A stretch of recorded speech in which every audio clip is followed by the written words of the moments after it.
الله أكبر الله أكبر الله أكبر Assalamualaikum warahmatullahi wabarakatuh. Bismillah walhamdulillah wassalatu wassalamu ala rasulillah Sayyidina Muhammad ibn Abdullah wa ala alihi wa ashabihi wa man nasarahu wa walah wa la hawla wa la quwwata illa billah. Amma ba'du, ma'asyiral muslimin, ma'asyiral muslimat, Bapak Ibu jamaah salat maghrib musalla Nurul Falah rahimakumullah. Puji dan syukur sama-sama kita haturkan kehadirat Allah Subhanahu wa taala. Alhamdulillah malam hari ini kita dapat meringankan langkah kita memenuhi panggilan Allah Subhanahu wa taala salat maghrib. Alhamdulillah telah kita lakukan secara berjamaah. Kita lanjutkan dengan bersama-sama duduk sejenak di majlis yang amat mulia, majlis ilmu.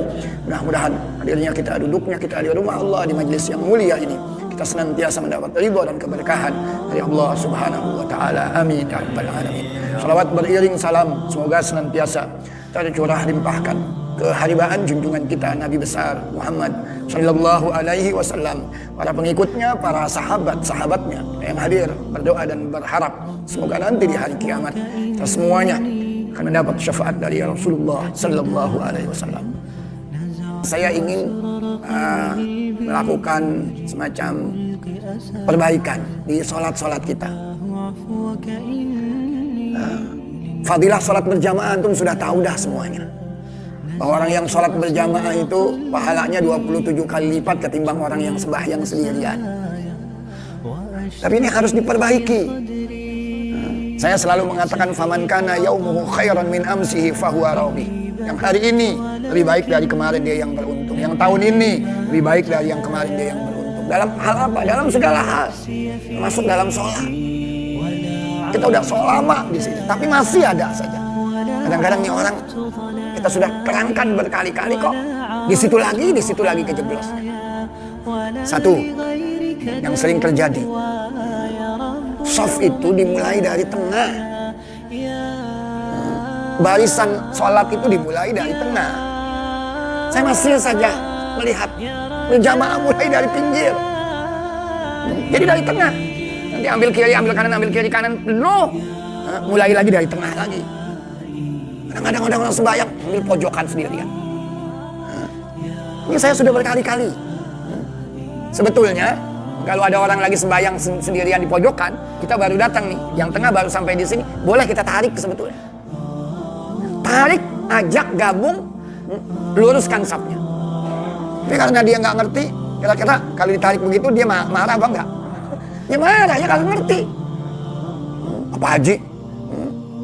Apalagi kalau yang ngomongnya Pak Haji.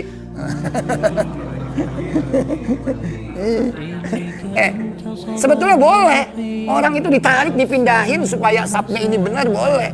Tapi karena dia itu gak ngerti-ngerti, akhirnya ditarik, dia mungkin akan marah. Maka sekali lagi saya mengingatkan berbicara saf itu dimulai dari mana? Dari tengah, itu satu. Kedua, kalau antum datang ke sini, ya syukur-syukur saya sering menyampaikan sama antum, nanti di hari kiamat ada orang-orang punya keistimewaan. Ada orang yang bersinar wajahnya, sinarnya itu kalkau kabiduri, seperti sinar bintang. Siapa? Yang kalau sudah datang panggilan sholat la yushghiluhu syai', kesibukan apapun dia tinggalkan, dia bersegera menunaikan ibadah sholat. Nanti ketika di hari kiamat orang ini punya keistimewaan, wajahnya bersinar seperti sinar bintang. Tapi ada orang yang sinarnya lebih indah lagi, seperti sinar apa? Kalbadar, seperti bulan purnama, lebih terang lagi kan ketimbang bintang. Siapa mereka? Mereka itu yang ketika dengar panggilan azan sudah berwudu. Isya misalkan jam 7 kurang 10 udah siap dia. Maghrib misalkan jam 6 kurang 5 menit setengah, jam 6 kurang 45 menit dia sudah siap, sudah berwudu. Tapi ada yang lebih istimewa lagi. Siapa? Wajahnya seperti apa? Kasyams, seperti mentari. Lebih indah lagi. Siapa? Sebelum datang waktu sholat udah di masjid. Sebelum datang waktu sholat udah di musola. Artinya dia udah wudu, udah siap dia. Nah, Tapi kan kadang-kadang orang ada alfanya juga. Dia tertinggal. Kalau antum tertinggal, ini lagi-lagi sebutannya adalah al-makmum al-masbuk. Makmum yang tertinggal. Makmum yang tertinggal, antum datang ke musola itu untuk apa? Untuk sholat berjamaah. Antum datang ke masjid untuk apa? Untuk sholat berjamaah. Sholat berjamaah tadi fadilahnya apa? Dilipat gandakan 27 kali. Maka kalau antum terlambat, tetap sholat jamaah atau tidak? Tetap. Berapa rakaat ketinggalannya? 1. Imamnya lagi apa? Lagi berdiri. Lagi baca Fatihah, antum takbir. Sholli fardhul maghribi 3 raka'atin mustaqbilal qiblati ma'muman lillahi ta'ala. Allahu akbar. Kalau begitu imam salam, tambah berapa rakaat? 1, karena antum tertinggal tadi. Tertinggal 2 rakaat, misalkan maghrib, imamnya lagi tasyahudul awal, tahiyat awal. Antum langsung takbir, jangan nungguin. Imamnya ditungguin, dia diem aja. Imam Allahu akbar baru takbir, enggak usah. Imam lagi tasyahud, antum takbir. Sholli fardhul maghrib 3 raka'at mustaqbilal qiblati ma'muman lillahi ta'ala. Allahu akbar. Ngapain? Langsung antum nggak usah pakai ruku lagi, langsung apa? Langsung tasyahud tahiyat. Allahu akbar. Tapi antum ketinggalan berapa rakaat? 2. Ntar imam udah assalamualaikum warahmatullah, assalamualaikum warahmatullah, baru diri. Kurang berapa rakaat? 2. Berarti yang tadi baru dihitung 1. Antum diri. Maka rakaat kedua kalau sholat maghrib antum tasyahud lagi. Rakaat ketiga tasyahud lagi. Jadi 3 tasyahud berturut-turut, bahkan bisa 4. Itu ketinggalan 2 rakaat. Bahkan ketinggalan di akhir pun antum datang, imam udah tasyahudul akhir, dikit lagi salam, sudah takbir.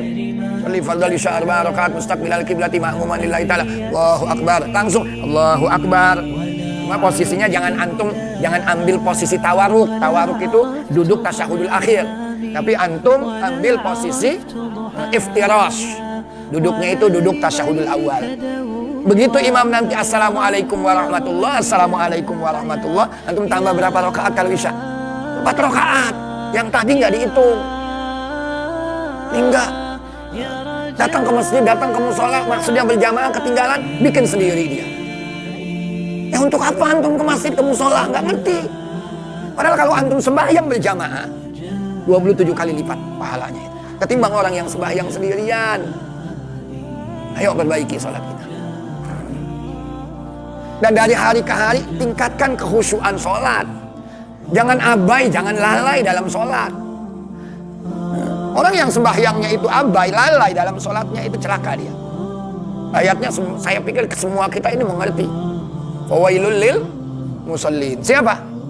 Alladzina hum an sholatihim sahun. Yang abai dalam sholatnya. Termasuk yang abai dalam sholatnya itu artinya dia kadang-kadang waktunya itu tidak pernah dia perhatikan. Lewat dulu. Bahkan waktunya itu sudah lewat, sudah bukan waktunya. Subuh terakhir jam berapa sekarang? Sebelum jam 6 sudah syuruk tuh. Jadi kalau antum bangunnya di atas jam 6, berarti antum sudah lalai.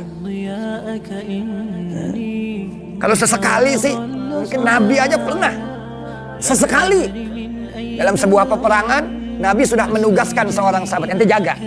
Pasukan sudah terlalu lelah nih. Jangan tidur. Ntar bangun subuh, waktu subuh bangunin semuanya. Yang jaga ketiduran juga. Dalam hadis dikatakan fama aiqadzathum illa harus syams. Tidak ada yang membangunkan mereka kecuali sengatan sinar matahari, termasuk Nabi. Tapi ada hikmahnya nggak nanti? Ada hikmahnya. Waktunya kan sudah lewat, tapi dia belum sembahyang subuh. Langsung kerjakan sholat subuh. Kalau sembahyang yang dilakukan pada waktunya disebut adaan. Kalau waktunya sudah lewat, subuh misalkan sampai jam 6 kurang 5, bangunnya jam 7, itu namanya kalau sholat saat itu sholli fardhu subhi, namanya apa? Qadaan. Mengqadha dia. Karena dia belum sholat. Udah kesiangan gak sholat lagi. Subhanallah, tarikus sholat itu namanya. Beda orang yang meninggalkan sholat dengan orang yang mengqadha sholat. Ada kira-kira yang di sini bangunnya kesiangan mulu. Meskipun kesiangan sholat, antum tetap sholat. Tapi saya takut kalau yang begitu, kita kena ayat ini. Fawailul lil musallin alladzina hum an sholatihim sahun. Neraka wail katanya. Itu diartikan neraka wail. Ada lagi yang mengartikan celaka. Tapi ada yang mengartikan neraka wail buat orang yang sholat. Kita biasa mengartikannya yang lalai dalam sholatnya. Siapa yang lalai? Nabi ketika ditanya, maka Nabi menjawab, humul ladzina yuakhiruna sholata an waqtiha. Yang lalai kata Nabi adalah alladzina yuakhiruna sholata an waqtiha. Mengakhirkan sholat sampai waktunya udah lewat. Kalau masih bangun setengah 6 dia masih terlambat.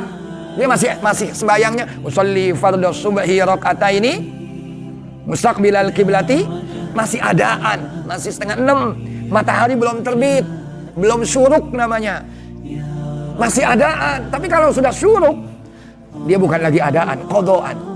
Maka Nabi ketika ditanya, siapa ya Rasul yang akan mendapatkan neraka wail?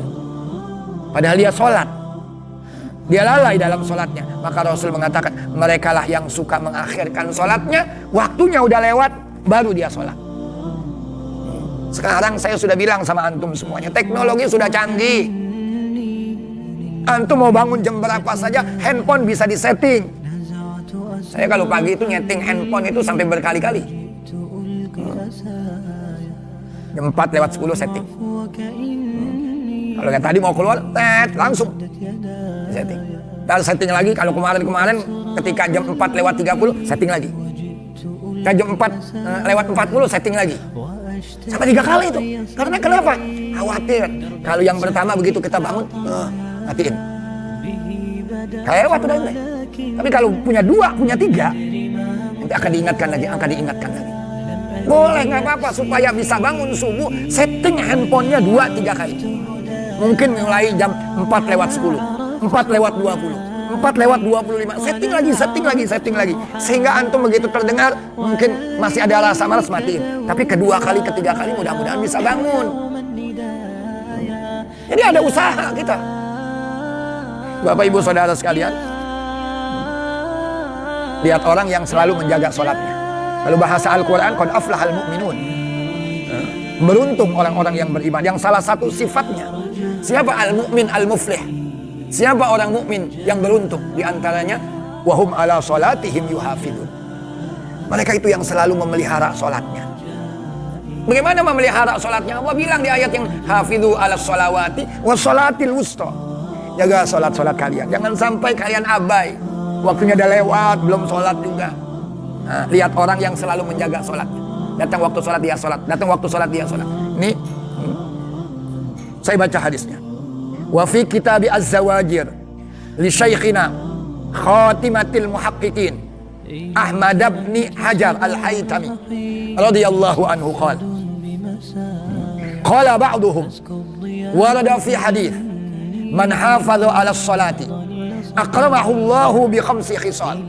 Siapa saja yang menjaga sholatnya, artinya dia nggak abai, dia tidak menunda-nunda datangnya waktu sholat, dia jaga betul-betul waktu sholatnya. Allah muliakan dia dengan 5 hal berikut ini. Yang pertama, yulfa'u anhu dhiqul aish, diangkat oleh Allah dari dirinya itu dhiqul aish, sempitnya kehidupan. Kadang-kadang kok hidupnya, ya Allah susah amat ya hidup. Usaha ini gagal, ini nggak membuahkan, rezeki kayaknya ditakar sekali. Jangan-jangan sholat kita ini nggak benar nih, kita masih abai dalam sholat kita. Maka yang ingin diangkat kesulitan hidupnya oleh Allah Subhanahu wa ta'ala, jaga sholat.